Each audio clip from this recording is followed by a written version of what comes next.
So welcome guys. In today's session, we'll be discussing about aneurysms, okay? And we define what an aneurysm is, classify, and then look at the pathogenesis. I do another video on aneurysms where we will be looking at aortic aneurysms and discussing the various forms of aneurysm. So this is the part one. Please make sure you watch the second part. So welcome all. My name is Boris Muniri and I'm new to that. So what are aneurysms? Simply, they are congenital or acquired dilations of the blood vessels or the heart. Okay, that is what an aneurysm is. It's that simple. Just a dilation. It can be either congenital or acquired. Very nice.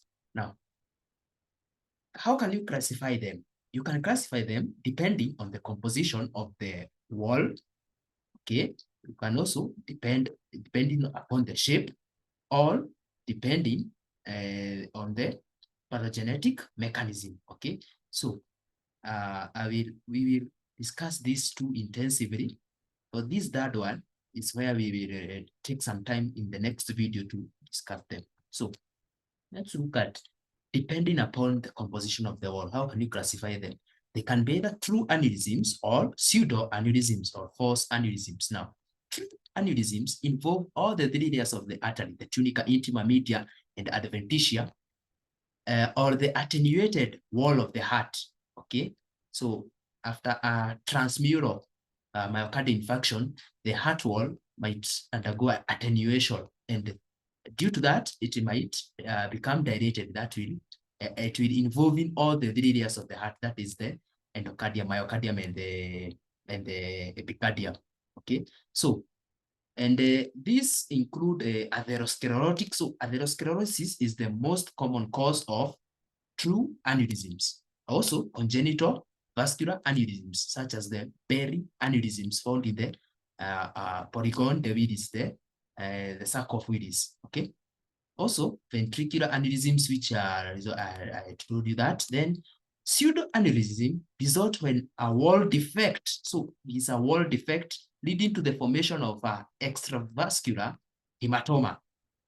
And this extravascular hematoma communicates with the intravascular space. So it is a pulsating hematoma. Now, when you visualize this, you will see that dilation is pulsating. It's pulsating at the same interval as the heartbeat. So it is a pulsating hematoma, and they include ventricular ruptures. Okay, so ventricular rupture, say you have a subendocardial infarction, then the inner part of the heart ruptures, but so it is not all the three layers of the heart are involved in this case.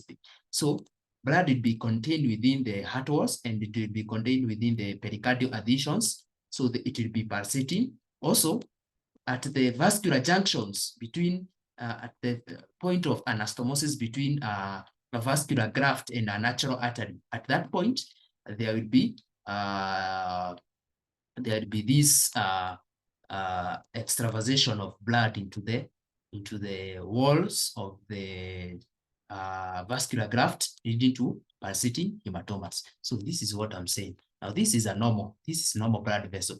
You can see the three layers: intima, media, and adventitia. Now in this case, you can see that all the three layers here have been involved. So this is a true aneurysm. But in this case here, you can see there is a wall defect. There is an intimotia, and blood has been extravasated it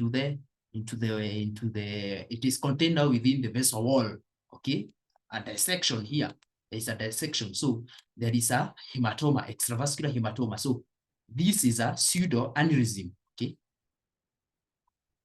Now, the other way in which you can classify the aneurysm is depending upon the shape. They can either be circular, fusiform, cylindrical, serpentine or the varicose, or racemose or sarcoid.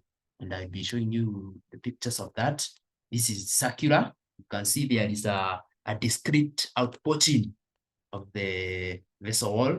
Then here you can see circumferential dilation in the fusiform, but then in the cylindrical, you can see the difference between fusiform and cylindrical. Okay, this is looks somewhat like a cylinder. This looks somewhat like a oval, if I may say. Then serpentine are now various fusiforms which are adjacent to each other, and this is the desmos or the cricoid, not cricoid, sarcoid. Sorry. Now, based upon the pathogenetic mechanisms, you can have three types of aneurysm: atherosclerotic aneurysm, which is the most common type, and atherosclerosis will bring about wall weakness. Why? Because in atherosclerosis, there is intimal thickening. So if there is intimal thickening, you increase the diffusion distance between the lumen to the tunica media. So there will be ischemic damage to the smooth muscles. So there will be loss of smooth muscles, leading to vessel wall weakness, hence development of aneurysms. Now, then we have syphilitic or dilutic aneurysms, especially in the tertiary stage of syphilis. The spirochetes, they have a tropism for the vasa vasorum of the ascending aorta, ascending thoracic aorta. So once since they have a tropism there, they will mediate an immune response, leading to obliteration of the vasa vasorum of the ascending aorta, and this will lead to ascending aorta aneurysms. Okay, so that obliteration of the vasa vasorum of the ascending aorta due to the spirochetes, the treponema pallidum, is known as the obliterative endarteritis or endarteritis obliterans, whatever you call it. Then we have mycotic aneurysms. Due to microbial infection, you might have a wall weakness. During microbial infection of the vessel wall, there might be an inflammation, and during inflammation, macrophages will be recruited to the site of infection, and the macrophages are known to release matrix metalloproteinases, MMPs, which degrade the matrix, extracellular matrix, which can lead to weakening of the vessel wall, leading to aneurysm. Now, pathogenesis. Under pathogenesis, we can divide this into three. Now, it can be due to inadequate or abnormal connective tissue synthesis, or it can also be due to excessive connective tissue degradation, or due to loss of the smooth muscle cells, or change in the smooth muscle cell synthetic phenotype. Okay, so let's start with how can inadequate or abnormal connective tissue synthesis lead to formation of aneurysms. Now, you know that transforming growth factor beta usually regulate smooth muscle proliferation and matrix synthesis. Therefore, mutations in the TGF beta receptors or downstream signaling pathways usually result in defective elastin and collagen synthesis. And in this case, when you have mutations in the transforming growth factor beta receptors, there will be the aneurysms which results from that. They usually rupture even when they are small. Okay, the risk of rupture of aneurysms is proportional to the diameter. So in this case, even when they have a small diameter, they have a very high propensity to rupture. Now, let's take this case, Marfan syndrome, which is due to a mutation of the FBN1 gene located in the long arm of chromosome number 15.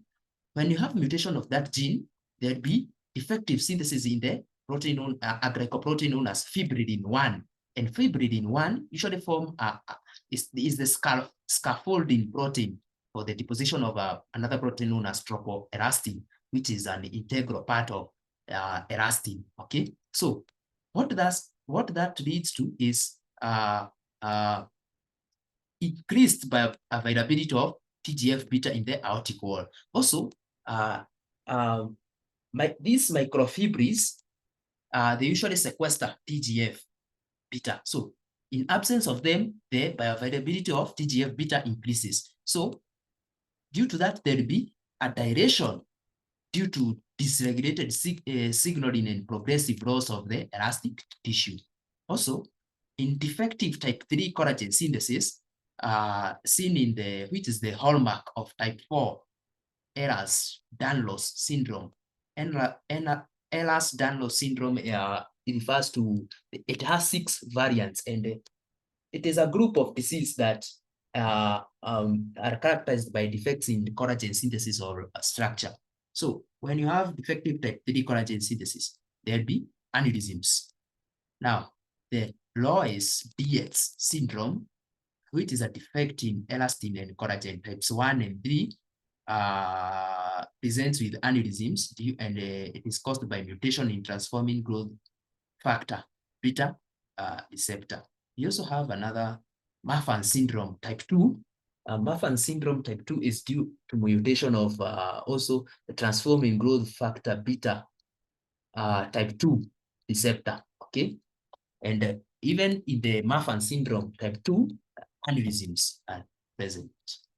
Now, what on examination of the aortic media, this is what we see in the Marfan syndrome. Okay, so here you can see this is normal. Okay, so here you can see in black, those are the elastic fibers, but in here you can see there is fragmentation of those elastic fibers with the development of these cystic spaces. So what they say, the tunica media is said to undergo cystic medial degradation or cystic medial necrosis. Okay, you can see those cystic like spaces. So this is what you observe in the aortic media. Yeah, in a person suffering from Marfan's syndrome, there'd be cystic medial necrosis.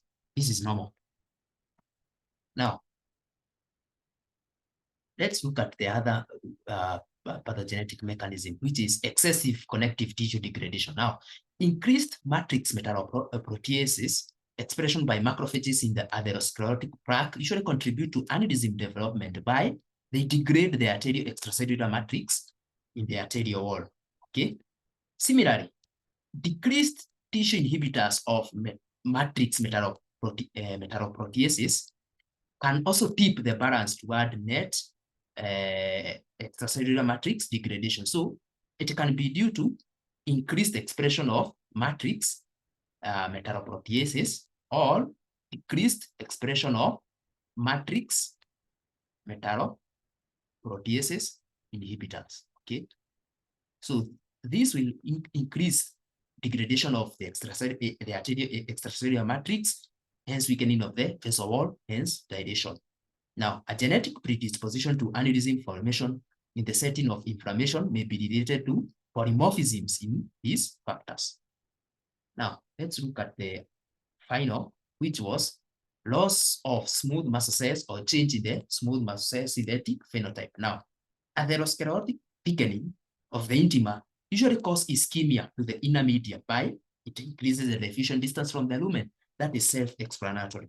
Now, systemic hypertension usually causes luminal narrowing of the aortic vasa vasorum. That luminal narrowing of the aortic vasa vasorum can be due to the hyaline. It's known as the hyaline atherosclerosis. Okay, due to the hypertension, there'd be hyaline atherosclerosis, and that will also increase the diffusion distance, and hence there'll be ischemia of the outer media. Okay, now such ischemia will result in smooth muscle cell loss.